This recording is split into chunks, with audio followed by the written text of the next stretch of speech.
নমস্কার বন্ধুরা, welcome back to my channel. আজ একটু অন্য রেসিপি বানাবো।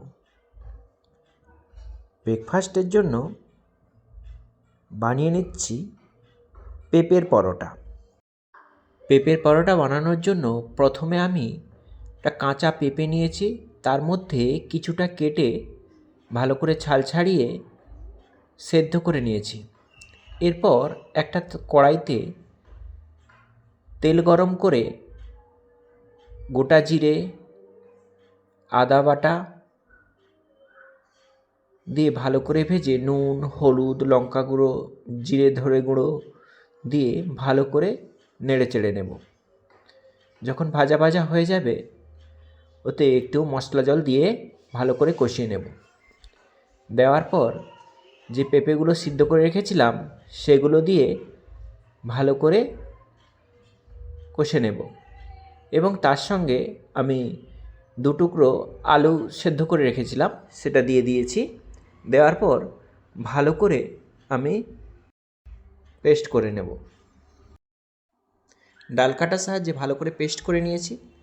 নেওয়ার পর একটু ওর উপর থেকে ধনেপাতা কুচি দিয়েছি। দেওয়ার পর গ্যাসের নব বন্ধ করে আমি ঠান্ডা হওয়ার জন্য রেখে দিয়েছি। এরপর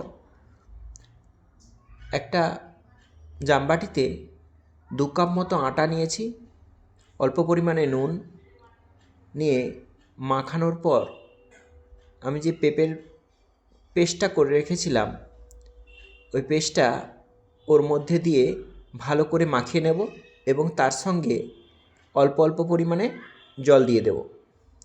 ভালো করে মাখা হয়ে গেলে একটা ডোর মতো তৈরি করে নেব। এরপর গোল গোল করে হাতের সাহায্যে লেচি কেটে নেব। লেচিগুলো কাটা হয়ে যাওয়ার পর আমি বেলনির সাহায্যে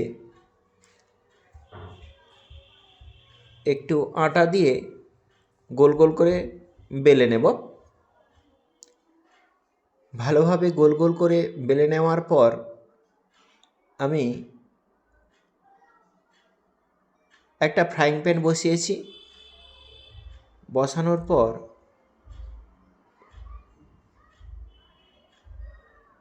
উল্টে পাল্টে শুকনো কড়ায় প্রথমে ভেজে নেব। এরপর অল্প পরিমাণে সাদা তেল দিয়ে কম আঁচে আস্তে আস্তে ভাজতে থাকব। লাল লাল করে ভাজা হয়ে গেলে আমি ওটা ফ্রাইং প্যান থেকে তুলে নেব। আমার পেঁপের পরোটা রেডি। এটা আলুর তরকারি বা ফুলকপির তরকারির সঙ্গে খেতে খুব ভালো লাগবে। আপনারা বাড়িতে অবশ্যই একবার বানিয়ে দেখবেন। কেমন লাগে অবশ্যই কমেন্ট করে জানাবেন। ভালো থাকবেন, সুস্থ থাকবেন। দেখা হচ্ছে পরের ভিডিওতে।